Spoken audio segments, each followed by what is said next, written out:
Alrighty, good morning, everybody. Coach Kevin here. Um, Today I'm gonna show you guys how I set up my session using Tactical Pad.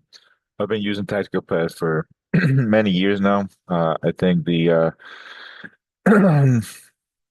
most fun part is that you can actually do animation. So visual is very important for your team and your players to actually understand what your current behavior is and what your desired behavior is. So I'm just going to walk you through it on how I draft up my session. So this week my periodization is defending and defending third. So the moment is defending, the area of the field is defending third. And more specifically, we're going to focus on how to deny or how to prevent the switch of play by the opponent. So first things first, obviously this is just a big size field. So we're gonna go into um, basically setting up our field the way that we want it to be. So obviously we're gonna defending third, so we're playing up. So our goal is on the bottom. I would also like to see the channels so the kids will understand. So this is a setup, so we're going up. So my team will always be playing up the field. So I'm just gonna set them up. So here we're defending and defending third. So I have my 4 and 5. I have my right back. They're all pinched in, right? Because we are defending. This is my left back. And my structure in defending third is a 4-and-2 structure, just like that. Then obviously we have the attacking team, which is basically their 9, their 10, and their 8. Since we're defending and defending third, so their attacking mids are kind of a little bit advanced. Their 6 is kind of laid back over here, which if we include the 6, we also include our 10 as well. And obviously they have their wingers. They are spread out, right? Because they have possession, so make sure that it's all game realistic. And then their left winger is all spread out. So this is basically your setup. Obviously, you want it to be directional as well. So you want to make sure that the red team, upon winning the ball, that they also have a target goal or a zone to actually play the ball into. So this would basically uh, simulate our winger. Let me just put it like that. So that's our left wing. This is our right wing. And you can add your forward as well right there. So basically trying to focus a little bit on your attacking transition if they ever win the ball. But this is basically your setup right off the bat. I'll just draw a dotted line here so we see what we're trying to get to. So obviously, there we go, trying to make it clear. Um, we need a ball as well, so let's just add the ball. So the ball will always start obviously with the attacking team since we're defending in defending third. Um, so what we're looking for, you're trying to look to deny the switch of play by the other team. So if this is a setup, I'm just going to copy this one. All right, the setup. So your 6 will carry the ball. Your 7 will show himself. Your 10 is right there. So everybody shifts over because the ball dictates our next move, right? So this is kind of what it looks like, right? Your 6 will pass the ball to the winger, right? So then you're looking at, okay, who's the first defender? Who's the second defender? What are we all doing, right? So everybody shifts over. So now we're looking at player actions and what are we looking for our players to do. So obviously, first defender right here, right? The number 3 and number 7. So R3, let me just uh try to do this. So this is the first defender. The nearest defender. So the closest defender will obviously press the ball. So your player actions that you're looking for here are, and I'll just put it in here as well. So you're looking at the speed of the press,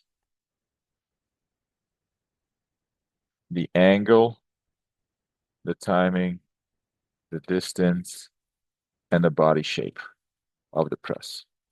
right? So that should be your first coaching point for this number three player right there, right? So you want him to make sure that you're pressing him away from our goal, right? So basically push him to the outside, right? So that's what you're looking for. So you want to mimic these game situations first. So you want to be pushing him to the outside. So right off the bat, should we be focusing on the players ready to deny the switching of play? Not really, because the first touch from this winger is facing forward. So we know for a fact that he's trying to go in for the dribble against number three, against our left back. So the right winger versus left back. And just in case if he ever gets beat, right, down the line, we still have the cover from our number five, which is our second defender. Right. I hope that makes sense. Right. So that's the game situation that you're looking for. So let us rewind. Right. I can delete this. Right. So the first cue for all the supporting players on denying the switch is when this player is facing sideways or backwards, right? So now you're basically looking at, and let me try and um, draw a line here. So when he's facing this way, he either has a pass here or a pass back, right? So if he's facing sideways or backwards, this is the most likely pass that is going to be played. So that should tell your teammates here, right, that they have to be ready to press the ball and try to keep him over on this side. So let me just delete this one right now. I'll delete uh, this pass as well, right? So this is your first cue. Once the player is facing backwards, what will most likely happen is your six will support the ball under the ball, so support behind the ball, right? So that would be your second cue. So your first cue is this. Let me just put it here. So uh, number one, ball carrier body shape,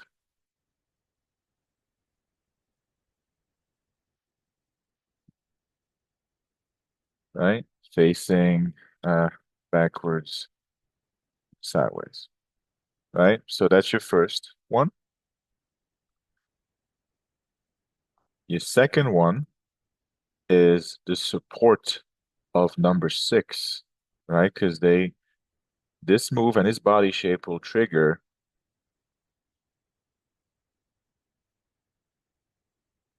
the movement uh, of your six, or maybe your 10 will drop out, right? So that should be your second clue, right? Then obviously your third one is when the ball is played, when they're lining up to play the ball, right? So the ball is moving, and if the ball moves, we should be moving, right? So this player is anticipating the pass, and obviously you have triggers as well. Is the bouncy pass is in the air? Is the pass slow? Is it too hard, etc.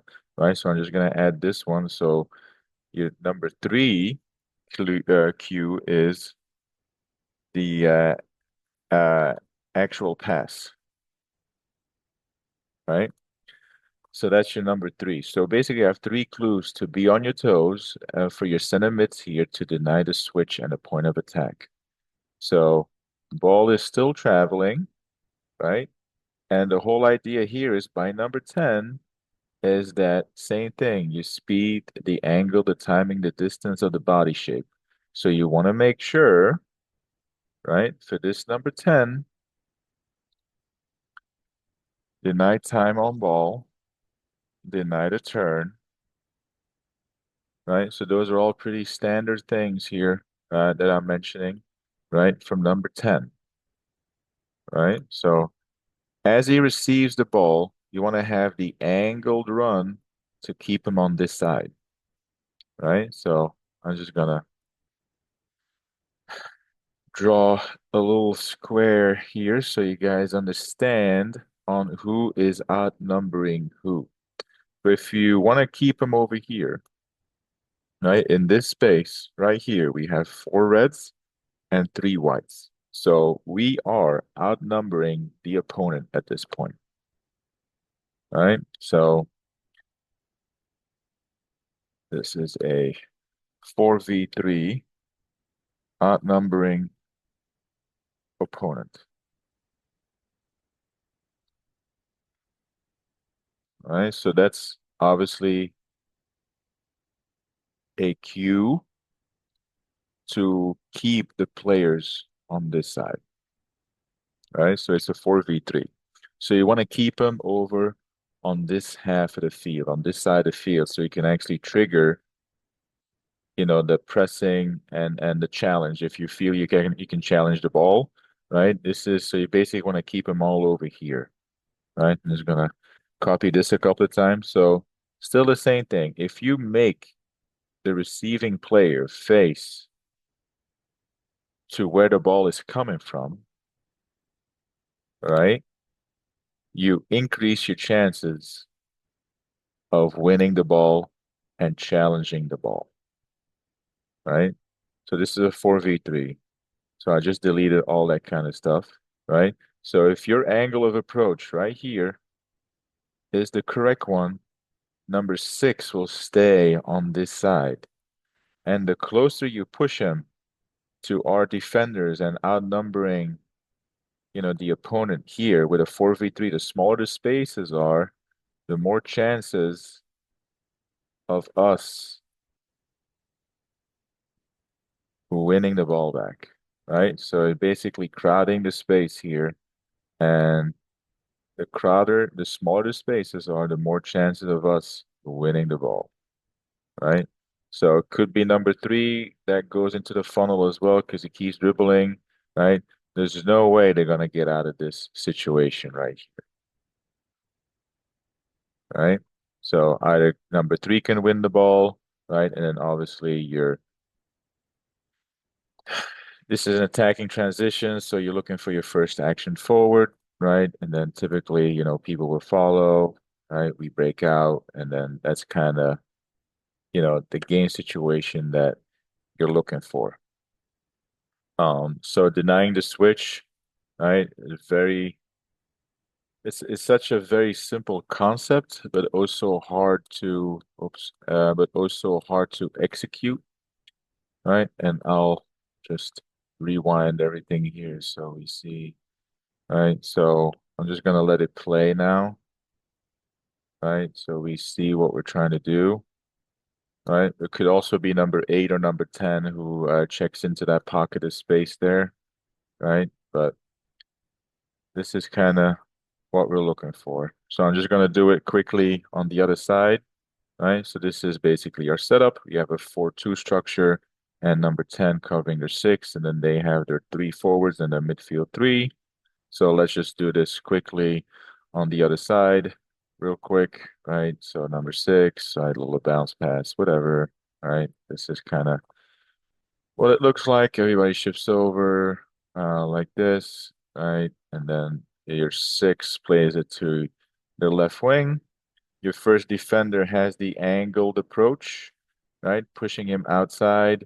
So this is pressure, cover, this is balance from your left center back, and then you obviously cover the width of the goal by number six, right? So this is kind of what the setup looks like, uh, in a real game, right? Number 10 goes behind the ball. If they're facing forward and they beat your wing back, it's okay, right? Because we still have a cover here, so it's still a 2v1 situation at that point, right? So let's just rewind, right?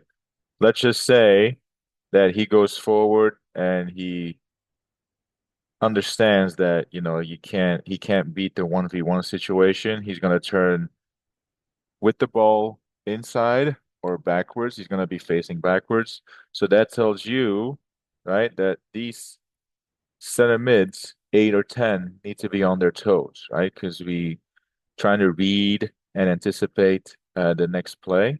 So chances are this ball is going to be played backwards to the support behind the ball, which triggers this 10 with a bent run, angled run, right, to press the ball, right? And if he does it correctly, right, I'm going to draw the square here again. If he does it correctly, right, we are outnumbering the opponent again by 4 versus 3 situation, right? So that's the situation that you're looking for, right? Just like that, it's a 4v3 situation. If your attacking mid or your center mid is not doing what they're supposed to be doing, right? This 6 might be able to turn with the ball, right? If your 10 is a little bit behind the ball, not quick and not sharp enough, number 6 will be able to turn the ball, right? And switch to point of attack. So what you're looking for here is basically a big no-no, right? You're trying to block this passing channel right there, right? Because number 10, you cannot let the 6 switch to point of attack. Because if he does, right, we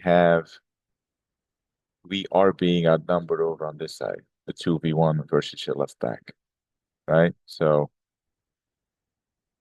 it's a very simple concept, but also difficult to um, not understand, but to execute, because you're really looking at the focus and the discipline of your number 10 right here, or your number 8, and all the other players included here to coach each other. So that's kind of, the setup. Obviously, you're looking at a 7v7 or goalkeeper plus 7v7 or 7v6 situation. So you're looking at 8 to 10 minute uh, cycles. So 8 to 10 minutes, 2 minutes of reps. So that's 12. You do that times 2 to 3 sets total. You have a little longer break, 4 minutes in between. You do that twice for the whole bundle, the whole mix. So that gives you a 65 to 7 minute session, not including your warm up or your cooling down stretching. So this is basically your whole session. It's a half field space with 3 mini goals, one big goal. Your back four, your midfield three. The moment is defending, the area is defending third, and you're looking to prevent or deny the switch of play by using these techniques: cues, triggers, pressing cues on how to outnumber the opponent on the half space with a pass back or pass sideways. So that's it. I'll include the tactical pad as well, so you guys can download it. I'll also post my link to Instagram because it's posted there too. So thank you all for listening. I'll be back on Thursday.